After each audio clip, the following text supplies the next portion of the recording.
हिंदू राष्ट्र को लेकर छिड़ी बहस के बीच शंकराचार्य स्वामी अविमुक्तेश्वरानंद सरस्वती ने भी अपने विचार साझा किए हैं। देश में रहने वाले लोगों की खुशहाली को सबसे जरूरी बताते हुए अविमुक्तेश्वरानंद ने कहा कि हिंदू राष्ट्र के लिए अभी तक कोई प्रारूप सामने नहीं आया है, इसलिए इस पर कुछ कहना अभी जल्दबाजी होगा। हमारी आने वाली पीढ़ी को किस तरह की शिक्षा मिले, कैसे उनका भविष्य संवरे, इस पर उन्होंने हालांकि बहुत बड़ा बयान दिया। उन्होंने ये कहा कि शिक्षा नीति में बदलाव जरूरी है।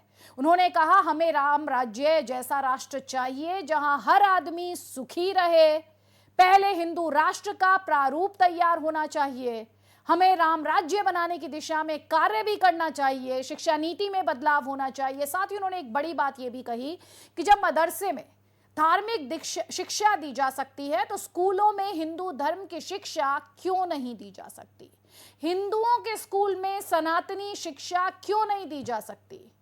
हिंदू खतरे में तब होगा जब वो अपने धर्म से दूर जाएगा। स्कूलों में ये तो बताया ही नहीं जाता कि आचरण कैसा हो।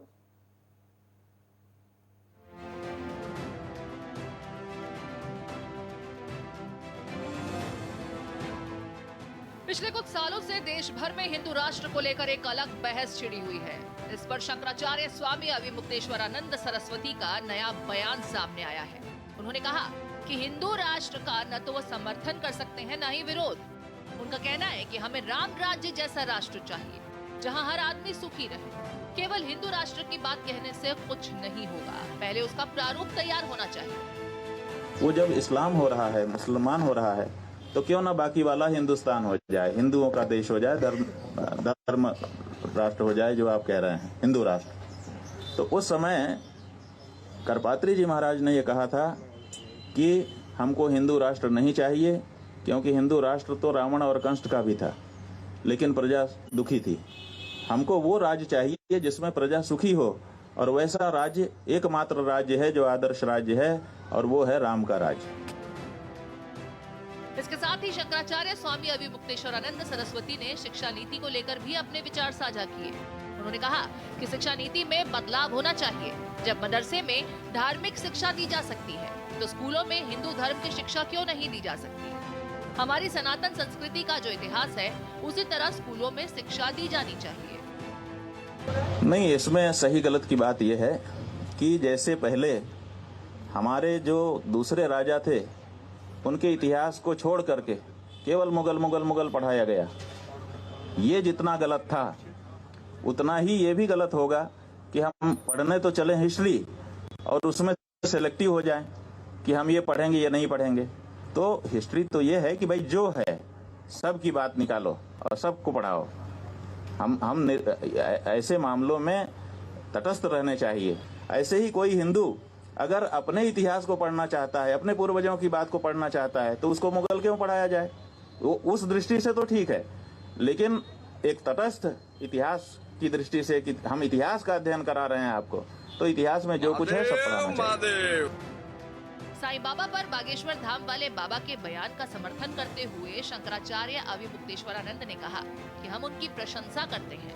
बागेश्वर धाम वाले बाबा ने अपना कुछ नहीं कहा है। उन्होंने कहा था कि शंकराचार्य जी ने इस बारे में निर्णय कर दिया है और उसको मैं दोहराता हूँ। हम अपने धर्माचार्य के निर्णय को नहीं मानेंगे तो कौन मानेगा। भाई हिंदू खतरे में तब होगा जब वो हिंदू धर्म को पालना छोड़ देगा अपने जीवन में।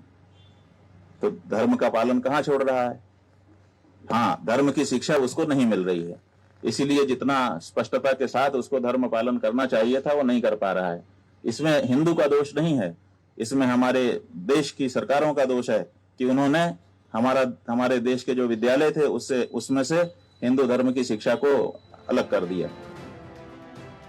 धीरेन्द्र शास्त्री ने साईं बाबा पर विवादित बयान देते हुए कहा था कि साईं बाबा संत हो सकते हैं, फकीर हो सकते हैं, लेकिन भगवान नहीं हो सकते।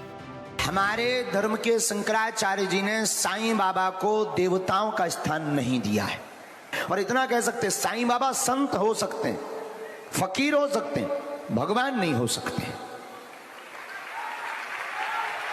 अब आपने कहा कि हिंदू धर्म से पूजा होती है, वैदिक धर्म से पूजा होती है, तो देखो भाई ये ऐसा बोलना भी बहुत लोग इसको कंट्रोवर्सी में ले लेंगे, पर ये बोलना भी बहुत जरूरी हमें लग रहा है। देखो भाई, गीदड़ की खाल पहनकर कोई शेर नहीं बन सकता है। वीरेंद्र शास्त्री ने तो इतना तक कह दिया कि जिसको सनातन हिंदू राष्ट्रों से दिक्कत है वो दूसरे देश जाए, लेकिन बाद में उन्होंने इस पर माफी मांग ली थी। वीरेंद्र शास्त्री के बयान पर AIMIM प्रमुख असदुद्दीन ओवैसी ने भी पलटवार किया था। ओवैसी ने कहा था कि इस देश का कोई मजहब नहीं है, देश के संविधान को कैसे दरकिनार किया जा सकता है। ये कैसा देश है जिस देश का कोई मजहब नहीं है? आप कैसे कह रहे हैं, और कैसे सरकारें खामोश बैठी हैं इस बारे में? बताइए, आप कैसे खामोश बैठ? हम तो पूछ रहे कि सरकार खामोश क्यों बैठ रही है? मैं तो पार्लियामेंट में कहा था कि कोई महीना नहीं जाता जब यहां पर इस तरह की बकवास, अनाप शनाप और धमकी और डराने की बातें की जाती हैं। कैसे आप कह सकते हैं कि इस देश को ऐसा बना देंगे? कैसे बनाएंगे आप? तो आप अंबेडकर के संविधान को जला देंगे क्या? इन सबके बीच एक बार फिर हिंदू राष्ट्र और राम राज्य को लेकर चर्चा हो रही है। सबके अपने विचार हैं, लेकिन शंकराचार्य स्वामी अविमुक्तेश्वरानंद सरस्वती ने साफ कहा है कि ऐसा राष्ट्र चाहिए जहां हर आदमी सुखी रहे। Bureau report, Bharat express.